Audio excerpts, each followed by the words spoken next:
தோடு கடைக்கு வந்திருக்கோம். வாங்கி தோட பத்த பாப்பா. ஓகே சொல்லு. நீங்க தோட கொண்டு வாங்க.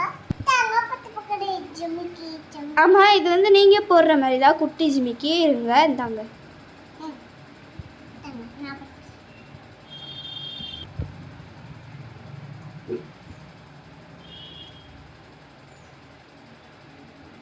சொல்லு. நான் போட்டு தான் சொல்லு.